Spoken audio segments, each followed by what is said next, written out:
Bonjour à toutes et à tous, on se retrouve aujourd'hui pour une émission Nutrition et Santé pour les militaires. Et je ne suis pas toute seule, je suis accompagnée pour parler de ces deux sujets. Je suis avec le médecin-chef des services médicaux, Véronique. Bonjour. Bonjour, je suis médecin à la CNMSS en charge de la promotion de la santé pour la caisse. Je suis aussi accompagnée par Mélanie. Bonjour. Bonjour, je suis Mélanie, diététicienne nutritionniste et référente pour la promotion de la santé à la direction centrale du service de santé des armées. Et le médecin en chef, Sophie. Bonjour, moi je suis médecin d'unité, médecin aéro et médecin nutritionniste. Alors ensemble, on va revenir sur l'impact de la nutrition sur la santé de manière générale, mais aussi pour nos militaires, celles et ceux qui seraient curieux d'en savoir plus sur ces deux sujets.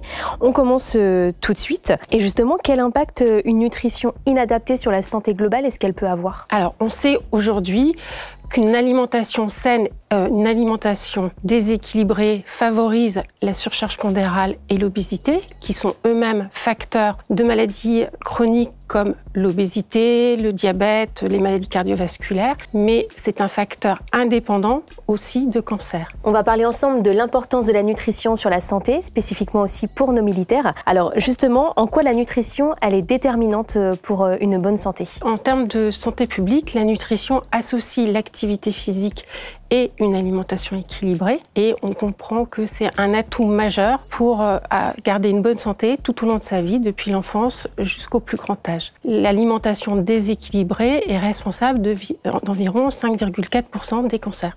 La nutrition est un sujet complexe et les maladies chroniques sont multifactorielles, mais l'alimentation reste un des facteurs sur lesquels on va pouvoir intervenir pour favoriser la santé, contrairement aux facteurs génétiques sur lesquels on ne peut pas agir. Est-ce que justement il y a des aliments à éviter pour garder cette bonne santé, manger sainement ? Parce qu'il y a des choses vraiment où on se dit bon, c'est un petit peu à éviter quand même, quoi. Il n'y a pas d'aliment miracle qui peut assurer d'avoir une santé toute notre vie, notamment il n'y a pas d'aliments anti-cancer, mais on sait que certains aliments sont protecteurs, comme les aliments riches en fibres qui vont diminuer le risque de survenue de cancers, notamment des cancers digestifs, et les fruits et légumes aussi diminuent le risque de cancer, tout comme une alimentation saine et équilibrée, en évitant la surcharge pondérale et l'obésité qui sont eux-mêmes des facteurs de risque de maladies chroniques, vont favoriser une bonne santé. Et quelles données de santé publique illustrent justement l'importance de la nutrition ? Une grande enquête nationale de 2015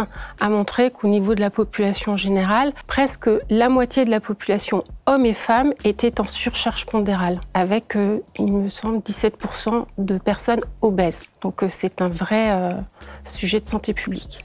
Les maladies chroniques, qui peuvent être favorisées par une alimentation déséquilibrée, représentent 85% du coût des maladies en général. Et donc, c'est là-dessus, en intervenant sur l'alimentation, on va pouvoir agir sur ce 85% de maladies. Et je m'adresse maintenant à vous, Mélanie. Alors, comment le programme national nutrition santé et le Nutri-Score, ils aident à améliorer justement les habitudes alimentaires ? Donc, le programme national nutrition santé, le PNNS, en fait, a pour objectif d'améliorer la santé globale des Français, avec en priorité rester en bonne santé le plus longtemps possible. Donc le PNNS, c'est un groupe de scientifiques qui a mis au point des recommandations basées sur l'état nutritionnel de la population française, des données de l'ANSES, de Santé publique France, pour justement délivrer des repères nutritionnels pour aiguiller, encadrer la population. Ces recommandations, on les connaît un peu tous avec mangerbouger.fr. C'est les 5 fruits et légumes par jour, c'est les 2 poissons par semaine, c'est les 2 portions de légumineuses, donc lentilles, pois chiches, fèves, haricots secs par semaine. C'est maximum 500 grammes de viande rouge par semaine. C'est la limitation des produits sucrés, gras, salés et ultra transformés. Donc ça englobe ça. Et est-ce qu'il existe aussi d'autres repères nutritionnels pour justement bien choisir ces aliments ? Donc il y a le Nutri-Score, que tout le monde connaît bien maintenant puisqu'il est apposé sur tous les produits du supermarché, les produits transformés, parce que ça ne concerne pas les produits bruts comme les fruits et les légumes, le poisson frais, ni les boissons alcoolisées. Donc ce Nutri-Score, c'est un score basé sur un algorithme qui prend en charge la teneur en fibres, en protéines, lipides, glucides, sucre, sel. Ça ne prend pas en compte les pesticides, les additifs et le degré de transformation des aliments. C'est un algorithme donc, qui donne un résultat A en vert foncé, qui est favorable sur le plan nutritionnel, jusqu'à la lettre E en rouge foncé, qui est moins favorable sur le plan nutritionnel. Leur objectif du Nutri-Score, c'est de décrypter un peu mieux la lecture des étiquettes nutritionnelles à poser sur ces produits au rayon des supermarchés. Même si, voilà, de manière générale, on favorise plus de cuisiner à la maison avec des produits bruts, dits tombés de l'arbre, des produits locaux, de saison, et d'évoluer, de s'orienter au mieux tendre vers ces recommandations nutritionnelles du PNNS. Et en quoi l'équilibre alimentaire, il est crucial pour les militaires du coup? Alors l'équilibre alimentaire, il est crucial pas que pour les militaires, pour tout un chacun. En particulier, parce que nous on suit des militaires, donc on veut qu'ils soient aptes, opérationnels, etc. Mais l'équilibre nutritionnel, il est indispensable pour tout le monde. C'est quoi l'équilibre? C'est apporter à notre corps ce dont il a besoin pour bien fonctionner. Moi les patients, je leur explique qu'ils sont comme une voiture très compliquée, pour laquelle il faut une essence bien particulière, de l'huile de moteur bien particulière, et si on met n'importe quoi, ça peut fonctionner un petit peu, mais pas très longtemps. Et l'équilibre alimentaire, c'est pareil. On a des besoins. J'aime bien expliquer aux patients un peu comment ça fonctionne à l'intérieur, parce que souvent, on ne connaît pas du tout. Et puis, du coup, il faut apporter ce qu'il faut. Donc, l'équilibre, ça ne se fait pas chaque jour. On ne peut pas avoir un menu parfait tous les jours, tous les midis, tous les soirs. Mais sur la semaine, c'est quand même bien d'essayer d'y réfléchir un petit peu, d'avoir un équilibre, d'avoir en tête ce qu'on doit apporter à son organisme pour qu'il fonctionne bien sur une semaine. Donc par exemple, savoir que ces cellules ont besoin de protéines pour pouvoir se renouveler, qu'on a besoin de glucides pour pouvoir avoir de l'énergie et avancer. Mais je crois qu'on en parle un peu plus. Effectivement, après. On va parler de la quantité et de la qualité pour avoir un bon équilibre alimentaire. Est-ce que vous pouvez nous en dire plus? Alors les qualités, déjà, c'est important de connaître un peu les macronutriments. Alors c'est un mot un peu barbare, juste pour dire les grandes familles de ce qu'on doit manger. Donc là, il y a les glucides, protéines et lipides. Tout le monde en a déjà entendu parler, mais je vois bien que les patients ne savent pas forcément à quoi ça sert et ce que c'est. Les protéines, tous les militaires connaissent, ça les intéresse beaucoup. Ils pensent qu'ils en ont beaucoup, beaucoup besoin. Les protéines, c'est important. On a dit, c'est les briques de l'organisme, ça fait les muscles. Mais bon, une fois qu'on a fait sa musculature, a priori, on n'a plus énormément besoin quand même. Ça renouvelle les cellules, c'est important. C'est très peu énergétique parce que ça nécessite beaucoup d'énergie pour être absorbé, les protéines. Mais bon, on en a besoin, mais pas plus que 15% à peu près de sa ration alimentaire quotidienne. Donc 15%, c'est pas énorme. Pour vous donner un ordre d'idée, il faudrait manger à peu près un morceau de viande le midi, un morceau de poisson le soir, par exemple, et puis 3 produits laitiers.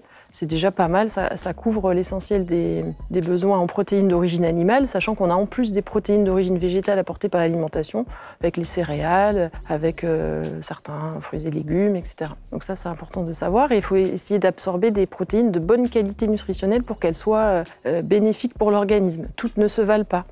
Moi, j'aime bien recommander certains produits animaux avec... on sait que les poules, par exemple, ont absorbé des nutriments qui étaient bénéfiques. Du coup, les œufs vont être bénéfiques aussi. Donc ça, j'ai pas dit les grandes familles des protéines, peut-être que je peux rajouter. Allez-y. Il y a les protéines d'origine animale. Donc ça, c'est la famille viande, poisson, œufs. Souvent, les gens croient que les œufs, c'est un accompagnement. Mais en fait, c'est une viande ou un poisson, c'est pareil. Ça apporte à peu près les mêmes choses. Donc au self, les militaires ont remarqué que les omelettes sont servies à la place de la viande. C'est pas pour rien, c'est parce que c'est la même famille, la famille des protéines d'origine animale. On a les laitages aussi. Et puis il y a la famille des protéines d'origine végétale, j'en ai dit 2 mots tout à l'heure. Et c'est important d'avoir un bon équilibre entre les deux. Donc ça, c'est la famille des protéines. On va passer aux glucides, parce que c'est important aussi, sauf si Mélanie veut rajouter quelque chose. Les glucides, alors il y en a un, c'est bénéfique pour la santé, ça doit représenter à peu près la moitié de ses apports quotidiens, c'est les glucides complexes ou sucres lents ou féculents, c'est comme ça que les gens appellent souvent. Et puis il y en a l'autre, c'est vraiment l'ennemi absolu de l'alimentation, c'est les sucres rapides. Ça, vraiment, c'est l'homme préhistorique, il n'avait pas accès à des sucres rapides. Et on est un peu pareil, on ne sait pas les utiliser, ça ne sert pas à grand-chose. Donc ça, faut essayer de faire comprendre ça aux patients. Les gens, en général, les jeunes, les militaires comme les autres, ils aiment beaucoup les sucres rapides. Ils aiment beaucoup les sucres rapides associés à du mauvais gras, dans les pâtisseries, etc. Donc ça, il faut faire attention. Par contre, les glucides complexes, donc les sucres lents, ça, c'est primordial, ça va vous fournir l'énergie pour bien fonctionner. Ça va aider aussi au renouvellement de l'ADN. Il y a plein de choses importantes qui vont être apportées par les glucides complexes. Et il faut choisir des glucides complexes de bon index glycémique, c'est-à-dire pas trop de sucre rapide dedans. Ça, il y a une petite astuce sur les étiquettes que j'aime bien expliquer. Vous voyez toujours sur les étiquettes nutritionnelles, toujours marqué glucides, dont sucre. Il faut toujours choisir le produit où le don sucre est le plus bas possible. C'est le ratio de sucre rapide, donc de mauvais sucre dans l'aliment. Et c'est du simple au double selon les aliments, donc c'est important de voir ça. Effectivement, c'est bon à savoir. Merci pour ces conseils. Il y a aussi les lipides, il ne faut pas les oublier. Voilà, les lipides. Alors souvent les gens pensent que pour avoir un menu équilibré, il ne faut pas mettre trop de gras. Mais si, le gras, c'est important. Mais encore faut-il choisir du bon gras. Les lipides, c'est essentiel pour le fonctionnement du cerveau notamment. On serait totalement idiot si on mangeait jamais de gras. Donc c'est important d'en manger, mais il faut choisir les bons lipides. Donc les meilleurs lipides, c'est quand même ceux d'origine végétale, donc les huiles. Il y a plein d'huiles différentes sur le marché. C'est bien de ne pas se cantonner à une seule huile. Par exemple, dans le sud, là, c'est l'huile d'olive. C'est très bien, l'huile d'olive, mais ça apporte que des acides gras monoinsaturés. C'est bien de prendre des huiles qui apportent aussi des acides gras polyinsaturés, riches en oméga 3, en oméga 6, etc. Donc ça va être de l'huile de colza, de l'huile de noix, de l'huile de lin qui est excellente pour la santé. Donc c'est bien de cuisiner plutôt avec des huiles qu'avec du gras d'origine animale, qui apporte un peu de vitamines, un peu de protéines, mais qui va un peu boucher les artères quand même. Et vous l'avez dit, on aime bien. Voilà. Toujours avec modération, bien sûr. Et quelles sont les particularités des dépenses énergétiques chez les militaires? Alors, il faut comprendre que la dépense énergétique correspond à l'énergie que notre corps dépense durant la journée. Cette énergie, elle a 3 composantes. Le métabolisme de base, c'est-à-dire l'énergie que va dépenser le corps pour fonctionner. Le cœur, c'est un muscle qui bat tout le temps, donc il dépense de l'énergie. Le système digestif, il y a des muscles à l'intérieur qui dépensent de l'énergie. Même quand on dort, l'organisme dépense des calories. À ce métabolisme de base, il faut associer les calories qu'on brûle dans l'activité quotidienne. Quand on se lave les dents, quand on marche, quand on travaille devant son écran, on consomme quand même des calories. À cela s'ajoutent enfin les calories qu'on va dépenser par l'activité sportive. Cette dépense énergétique est très variable en fonction de l'âge, de la taille, du poids et de l'activité physique. Un homme, globalement, qui a plutôt une activité sédentaire, va consommer en moyenne 2100 kilocalories par jour. Mais évidemment, cette dépense, elle est très variable d'un individu à l'autre. Et puis, cette dépense énergétique est variable aussi chez les militaires en fonction de la spécialité. Un chasseur alpin qui va faire sa course en montagne avec un sac à dos a besoin de beaucoup plus de calories que le contrôleur aérien qui est derrière son écran. Voilà. Donc c'est variable chez les individus, c'est variable en fonction de l'activité. Et donc, à titre d'exemple, la dépense énergétique moyenne d'un homme qui a une activité sédentaire est à peu près de 2100 kilocalories par jour. Et certaines études ont montré que des militaires en mission dans des environnements hostiles, comme au Groenland, ça peut aller jusqu'à 6000 kilocalories par jour. Parce qu'en plus, l'organisme, pour réguler la température, consomme des calories. Donc au froid ou au chaud, on consomme aussi plus de calories. Donc il faut adapter la quantité, en tout cas la quantité de ce qu'on mange à nos activités, à notre environnement et à notre morphologie. Et comment les apports alimentaires d'un militaire sont calculés justement pour maintenir un poids et une forme idéale? En fait, c'est toute la notion de la balance énergétique, où les dépenses énergétiques des militaires doivent être égales aux apports alimentaires pour avoir toujours le poids idéal. Mais dans un contexte de conditions extrêmes avec des climats et environnements contraignants, il peut parfois manquer de ces apports alimentaires. Donc cette balance va se déséquilibrer, il peut y avoir des problèmes nutritionnels qui peuvent apparaître sur les théâtres d'opération, comme de la déshydratation, de la malnutrition, des déficits nutritionnels avec des carences, il peut y avoir des blessures musculaires, blessures osseuses. Donc tout ça lié à l'alimentation. L'idéal, c'est d'optimiser ces apports alimentaires en faisant 3 repas par jour, ça c'est une évidence, mais il y a aussi cette notion de fractionnement, de fractionner son repas pour augmenter ses apports, donc en rajoutant 3 collations par jour, en plus des 3 repas, donc ce qui fait 6 petits repas. Donc une collation le matin, l'après-midi et en soirée. Ces encas qui peuvent être riches en énergie et légers en poids peuvent être très intéressants pour le militaire qui a déjà un pactage très lourd. Ça peut être des encas, des fruits secs, des graines et des noix oléagineuses comme des pistaches, des noix, des amandes, des cacahuètes, etc., de la viande séchée et des barres énergétiques. Et tout ça conditionné dans des sachets ultra légers et hermétiques. Voilà, c'est très pratique sur le terrain. Donc, il y a des tactiques pour augmenter ses apports alimentaires, garder un poids idéal, mais il y a aussi autre chose, c'est de se connaître soi-même, d'écouter son corps, ses sensations, de faim, de satiété, parce que même en climat, par exemple en haute altitude, ça peut être anorexigène. C'est-à-dire qu'on peut moins ressentir la faim. Il faut se connaître, et c'est pour ça que la préparation en amont est indispensable pour savoir à quel moment on a besoin de quoi pour connaître son besoin en fonction de son activité physique. Oui, on s'adapte suivant son milieu, son exercice physique, comme vous l'avez dit. Ses missions. Voilà, ses missions aussi. Donc, il faut être vraiment à l'écoute de soi-même pour pas trop manger, pas assez non plus. Faut vraiment... Voilà, équilibre, c'est vraiment le mot très important. Et à l'inverse, il y a des périodes où les militaires sont beaucoup moins actifs que d'autres. Des périodes de garde, des périodes où ils sont en veille opérationnelle ou sur le terrain. Et sur le terrain, ils ne peuvent pas forcément avoir le temps de faire leur sport. Et donc, dans toutes ces périodes où ils pratiquent moins d'activité physique, il faut aussi qu'ils pensent à diminuer leurs apports. On ne va pas manger la même quantité quand on est en période d'entraînement intensif que quand on est en période de garde statique devant la caserne. C'est le cas aussi pour les blessures, je me tourne vers vous. Oui, tout à fait. Et ça, souvent, quand il y a un souci de surpoids, on voit tout le temps une blessure à l'origine. Enfin, souvent, en tout cas, ils disent toujours « c'est parce que je me suis blessée que j'ai pris du poids ». Parce qu'en fait, ils n'ont pas modulé leurs apports nutritionnels avec la baisse d'activité physique. Après, l'activité physique, c'est un peu un fantasme de l'énergie que ça consomme. Hein. C'est pas... Là, on parle d'activité physique extrême, mais bon, si c'est des petits footings, ça justifie pas non plus de doubler ses apports énergétiques, et des fois on a un peu tendance à le croire, ou alors à se récompenser avec une petite barre de chocolat parce qu'on a fait un footing.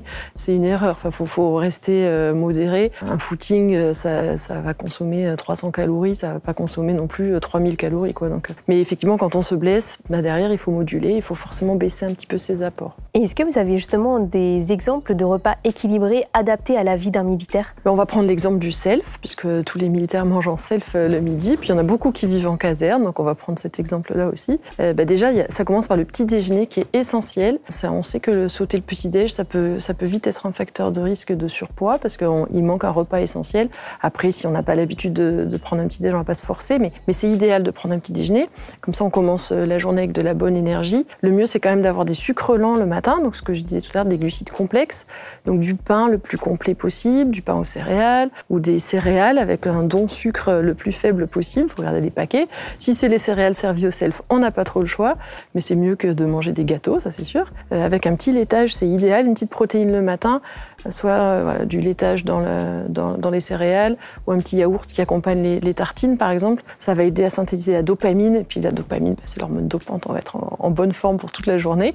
Et puis avec un fruit à côté, c'est idéal. Pas un jus de fruits, parce que le jus de fruits, alors s'il n'y a rien d'autre, un jus de fruits ça va, mais c'est mieux de prendre le fruit en entier, parce que le fructose, donc un sucre rapide qu'il y a dans le fruit, s'il n'est pas associé aux fibres, il va un peu faire monter la glycémie, puis provoquer une petite baisse d'énergie quelques heures plus tard. Donc un fruit, c'est bien. Donc ces tartines, avec éventuellement un peu de beurre dessus, c'est pas dramatique.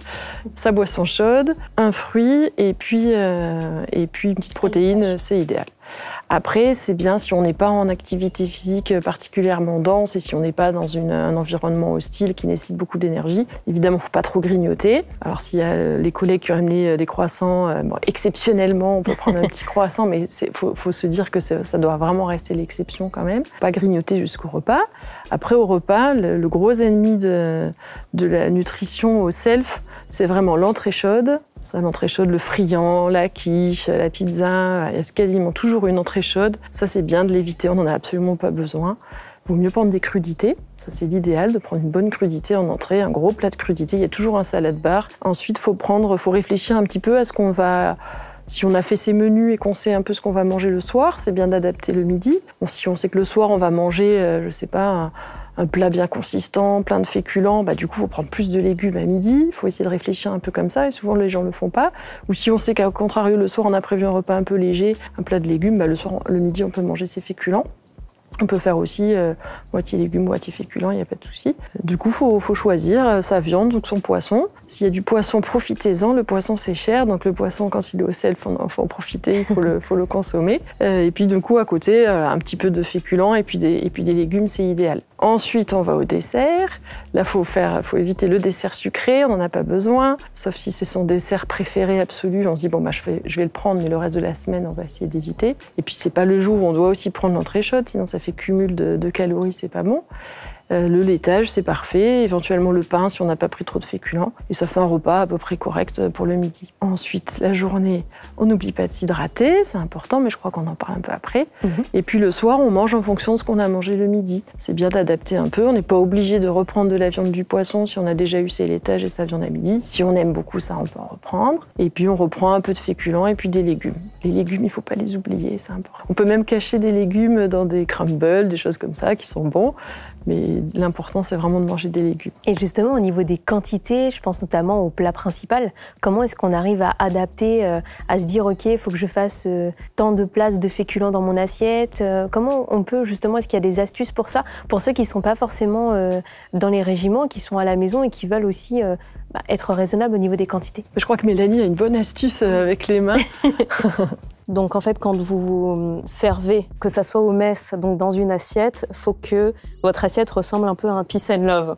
Donc avec une partie qui représente les légumes proportionnels aux 2 creux de votre main, légumes ou crudités, ou les 2 ajoutés. La protéine doit faire à peu près votre main, donc une escalope, 2 œufs, un pavé de saumon. Et les féculents doivent, donc ça c'est quand on cuisine à la maison, quand on fait des pâtes, c'est par exemple 2 poignées de pâtes sèches, 2 bonnes poignées. Voilà. Quand on est sportif, très actif, ça peut être 3. Okay. Voilà. C'est à peu près ça les proportions. L'idéal, c'est vraiment de combiner les légumes et les féculents à chaque repas pour que, entre les 2 repas, il y ait une sensation de satiété à chaque fois. Et ne pas se resservir aussi, j'imagine que c'est important. Et ne pas se resservir si on n'a pas faim. Ça, les gens perdent souvent la sensation de... Enfin, oublient leur sensation, en fait. Déjà, la faim, on ne va pas mourir de faim, donc c'est pas dramatique d'avoir un tout petit peu faim avant d'aller au self. Ou dans l'heure d'avance, pas peine de grignoter. On sait qu'on va pouvoir tenir jusqu'au self, on ne va pas mourir de faim. Et puis, effectivement, ne pas se resservir si on n'a pas faim. C'est dur de ne pas finir son assiette. On est tous conditionnés pour finir nos assiettes. Mais si on n'a plus faim, ça ne sert à rien de finir son assiette. C'est important de prendre le temps de bien mastiquer, de parler avec les collègues, pour que le message de satiété, le message qui dit que l'estomac est plein, ait le temps d'arriver au cerveau avant qu'on ait trop mangé. Donc c'est bien, moi je dis aux gens, parlez avec les autres, échangez des nouvelles, prenez bien le temps, faites des petites pauses entre chaque repas, mangez les crudités en premier, ça va déjà bien remplir l'estomac, puis prenez le temps et ne vous forcez pas. Si vous avez plus faim, vous avez plus faim. C'est pas la peine de Oui, la durée idéale d'une pause déjeuner, c'est au moins 20 minutes. Au moins 20 minutes. Minimum 20 minutes pour... C'est même mieux, un peu plus. Ouais. Au moins 20 minutes. Et beaucoup de gens mangent en 10 minutes, en fait. Oui, ils mangent trop vite et du coup... à la fin, ils se sentent pas bien parce qu'ils ont trop mangé, mais c'est trop tard, c'est fait. Et la chose essentielle, c'est de se sentir bien dans son corps. Et pour se sentir bien dans son corps, il faut aussi prendre soin de son microbiote. Le microbiote, c'est notre écosystème bactérien intestinal qui renferme 100 000 milliards de bactéries, qui pèsent 1 à 2 kilos par individu, qui est d'ailleurs unique à chacun, et qui va permettre de mieux digérer et de prévenir certaines maladies neurologiques, inflammatoires et immunitaires. Pour garder cet équilibre, cette flore intestinale saine, c'est l'alimentation qui va impacter. Par exemple, tout ce qui est les aliments riches en fibres, fruits, légumes, céréales complètes, légumineuses, ça va permettre de nourrir les bonnes bactéries qui vont stimuler le système immunitaire. À l'inverse, si on mange des aliments trop gras, trop sucrés, ça va venir nourrir des mauvaises bactéries, engendrer quelques désagréments, notamment au niveau de la paroi intestinale, qui va devenir un peu plus perméable, où les molécules vont toucher le tube digestif, et là, il peut y avoir de l'inflammation. Donc, en résumé, écoutez-vous. C'est important. Écoutez les besoins de votre corps. Et comment un militaire, justement, il peut adapter son alimentation à sa séance de sport ou à son entraînement? C'est quoi un petit peu vos conseils, Véronique? En fonction des entraînements et des objectifs qu'on se fixe, notamment pour progresser, avant des entraînements intensifs, on peut augmenter l'apport de glucides, qui est la partie énergétique. Et quelqu'un en temps habituel qui consomme de 0,5 à 0,6 grammes par kilo et par jour de glucides, on va doubler cette quantité pour doubler l'apport d'énergie. Il faut aussi doubler l'apport en protéines, puisque c'est ce qui favorise la musculation. Pas la peine de prendre des protéines en poudre. On a toutes les protéines qu'il faut au niveau de l'alimentation et par exemple au niveau du repas. Au niveau du petit déjeuner, on va rajouter des sources, on va doubler la quantité de glucides, on va rajouter des sources de protéines avec, on peut prendre 3 portions de protéines comme du jambon, des œufs ou des laitages. Et au niveau des repas midi et soir, on va doubler sa part de féculents et prendre un peu plus de viande et viande blanche ou des protéines d'origine végétale. Ensuite, en période de compétition ou de CCPM pour les militaires, augmenter avant les tests, pendant les repas qui précèdent, la part de glucides pour favoriser le stock d'énergie au niveau des muscles. Et puis surtout, faire attention d'espacer le dernier repas de 2h30 à 3h avant le début de l'échauffement pour ne pas être en pleine digestion au moment des tests. Prévoir éventuellement une petite collation type entremets, gâteau de riz, gâteau de semoule, compote ou fruits secs avant l'échauffement si vraiment il y a un temps long entre le dernier repas et le début des tests. Et puis après, il peut y avoir la collation pour récupérer après l'effort sportif, avec pareil, dans le but de se réhydrater, de compenser la perte des électrolytes et donc surtout bien boire. Éventuellement, on peut fabriquer sa propre boisson avec de l'eau, un quart de jus de fruits et en fonction des efforts qu'on a fait, un peu de sel. Alors l'hydratation, justement, on va y revenir. Combien est-ce qu'un militaire il doit boire 2 litres d'eau par jour, justement? Alors de base, c'est bien qu'ils boivent 1,5 à 2 litres d'eau par jour. Après, on va augmenter en fonction de la température, en fonction de l'activité physique. On considère qu'à peu près 1 heure d'entraînement physique, ça va correspondre à 1 litre de plus. Si c'est 1 heure d'entraînement physique intense, c'est 2 litres de plus. Après, il faut s'écouter aussi. Il ne faut pas aller jusqu'à avoir soif. Il faut savoir que la soif, et ça beaucoup de gens ne le savent pas, la soif, c'est déjà un signe de déshydratation. Donc en fait, quand on a soif, c'est trop tard. On a déjà perdu 10% de ses capacités physiques et intellectuelles. Je commence à avoir soif, je vais devenir un peu bête, par exemple. C'est important de boire avant d'avoir soif. La soif, c'est un signe d'alerte. Le corps, il dit « Ah, j'ai soif, vite, hydrate-moi ». Donc il faut boire avant d'avoir soif. Et il y a un signe tout simple aussi qu'on peut regarder, c'est quand on va uriner. Normalement, les urines, elles sont claires et transparentes. Moi, j'apprends à mes enfants, il faut boire jusqu'à ce qu'on fasse pipi transparent. Et ça, les gens ne font pas forcément attention. Tant qu'on a des urines foncées, jaunes, foncées, c'est qu'on n'est pas assez hydraté. Donc il faut bien augmenter sa part d'hydratation. Il faut faire attention à la boisson aussi qu'on consomme et bien penser qu'il n'y a que l'eau qui est indispensable. On a des jeunes générations qui consomment des sodas, qui hydratent pas suffisamment parce qu'il y a plein de sucre à côté, qui consomment des boissons énergétiques qui sont pas forcément bonnes pour la santé parce qu'il n'y a pas l'équilibre au niveau des ions, des électrolytes à l'intérieur qui correspond à l'organisme. Par exemple, enfin non, je vais pas citer de marque, mais des marques qui sont pas forcément adaptées. Il faut vraiment boire de l'eau. Évidemment, l'alcool, ça n'hydrate pas, ça déshydrate. C'est pour ça qu'on a mal à la tête quand on a bu trop d'alcool. C'est parce qu'on est déshydraté, donc ça c'est important de le dire aussi. Il faut pas prendre l'alcool que les gens ont consommé dans sa ration d'hydratation. C'est le contraire. Donc c'est important de s'hydrater avec de l'eau. L'eau du robinet, elle est très bien. Il faut se dire que les eaux minérales, notamment, c'est comme des médicaments. Il y a une composition d'ions dedans qui n'est pas forcément adaptée à chaque état de santé. Il y a des eaux qui sont très pauvres en ions et des eaux qui sont au contraire très très riches en minéraux à l'intérieur, qui vont peut-être même pouvoir provoquer des calculs si jamais les gens en consomment trop. Et à contrario, s'il n'y a pas assez d'ions à l'intérieur, ça ne va pas bien réhydrater après l'effort.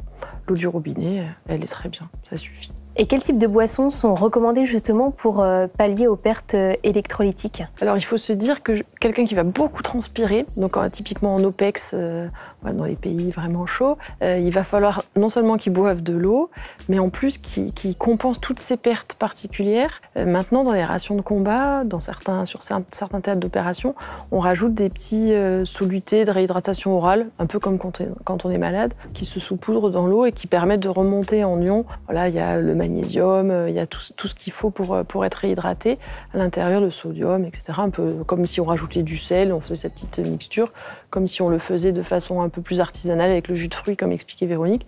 Mais là, c'est tout intégré dedans. C'est important pour les aéros aussi, parce que pour nos pilotes qui passent du temps en vol, ça déshydrate, parce qu'avec l'altitude, ils sont plus déshydratés. En général, ils se mettent un peu en restriction hydrique aussi. Donc c'est important de compenser toutes les pertes qui peuvent être entraînées par ces situations un peu particulières. Vous avez parlé de la couleur des urines. Il y a aussi d'autres signes de déshydratation. Comme vous l'avez dit, ressentir la soif, c'est qu'on est déjà déshydraté. Il y a aussi les maux de tête, la confusion, la fatigue. Et tout ça peuvent être des signes où, en effet, il faut immédiatement avoir des solutions de réhydratation orale ou médicale sur soi, à portée de main, pour se réhydrater. Sachant que dans certains environnements hostiles, comme on a pu le voir au Mali par exemple, quelqu'un qui a une activité physique importante en climat très chaud peut perdre jusqu'à 6 à 8 litres d'eau par jour. Et donc il faut penser à se réhydrater et on ne boira pas 6 litres d'un coup. Donc il faut s'hydrater tout au long de la journée pour pouvoir justement fractionner ce besoin de 6 à 8 litres d'eau. C'est vrai que ça c'est important même en temps normal en fait. J'avais oublié d'en parler. Il y a des gens qui se disent « Tiens, j'ai pas bu dans la journée, du coup je vais boire une bouteille d'un coup ».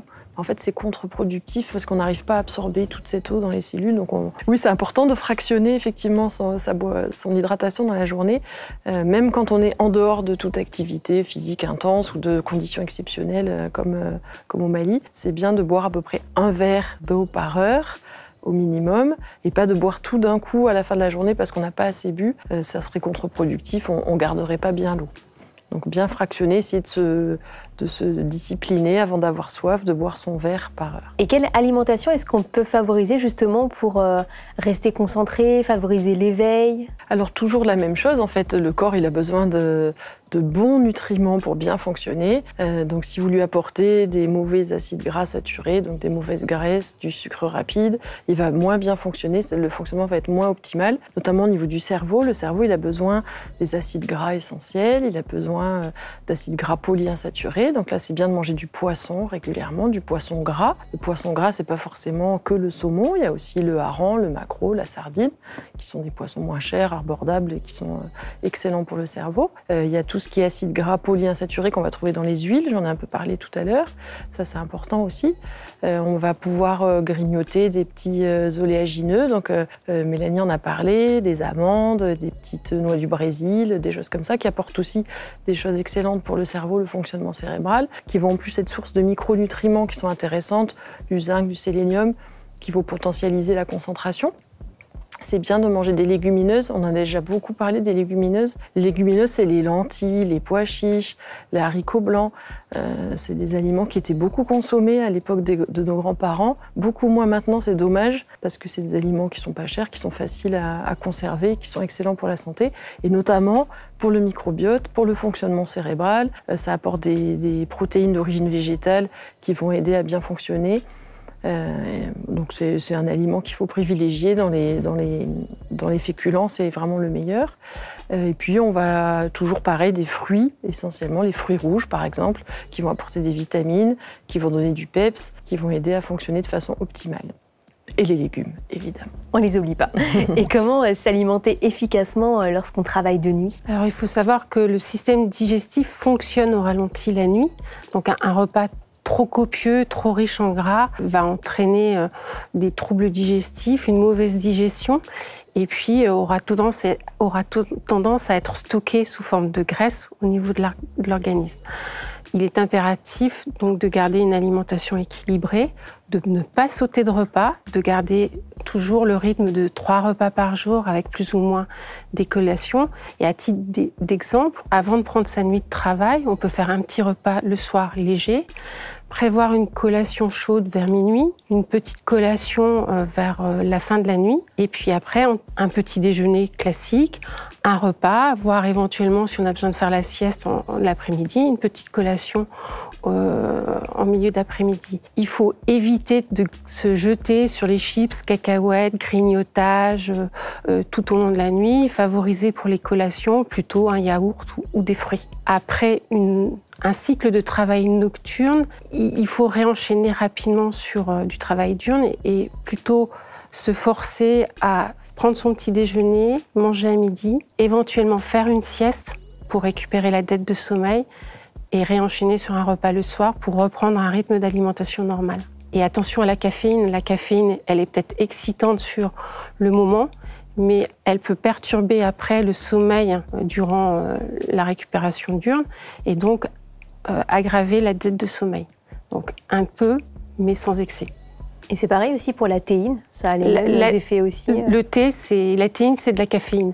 Donc c'est la même chose. Et quelle technique alimentaire est-ce que vous recommanderiez pour améliorer l'endormissement et la qualité du sommeil, justement? Justement, sur la dette de sommeil pendant la mission, il va y avoir une technique, c'est de faire un espèce de stock de sommeil. Donc de prolonger ses heures de coucher avant la mission pour que ça vienne combler et atténuer cette dette de sommeil. Il y a aussi les techniques de micro-sieste, que ça soit 5, 10, 15 minutes ou plus, qui seront très intéressantes pour optimiser l'éveil. Concernant les autres tactiques alimentaires pour favoriser l'endormissement et un sommeil récupérateur, il y a ce qu'on appelle le tryptophane, qui est un acide aminé. C'est une protéine, en fait, qui est contenue dans les produits, dans la volaille, les produits laitiers, l'œuf, la banane et les légumes secs, qui, en fait, vont être un précurseur de la sérotonine qui stimule l'hormone du sommeil, la mélatonine. Donc en fait, de manger à son dîner ce type d'aliment peut améliorer l'endormissement.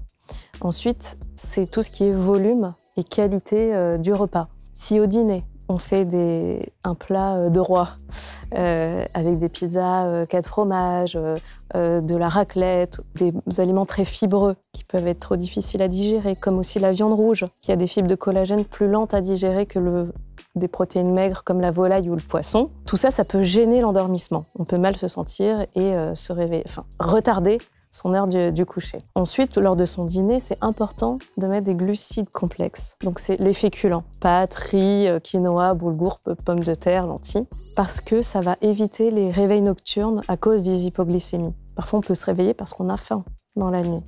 Donc, c'est intéressant d'intégrer les féculents. Après, il existe aussi des plantes, comme la mélisse et la camomille, qui sont intégrées dans des infusions qu'on peut faire infuser fortement le soir et qui, en plus avec une boisson chaude, qui permet un peu de relaxer l'organisme, qui peut aider à l'endormissement. Et ensuite, il y a la mélatonine, pour tout ce qui est jet lag, qui fonctionne bien. Et quels compléments alimentaires sont couramment consommés par les militaires? Est-ce que vous pouvez nous parler des risques et des avantages? Par exemple, quand on regarde les États-Unis, les soldats américains, il y a 75% qui consomment au moins un complément alimentaire par semaine. Et un soldat américain sur 2 en consomme chaque jour. Ça peut être des compléments alimentaires type vitamines, minéraux, protéines, mais aussi des pro-hormones, comme de la testostérone, des hormones de croissance, etc.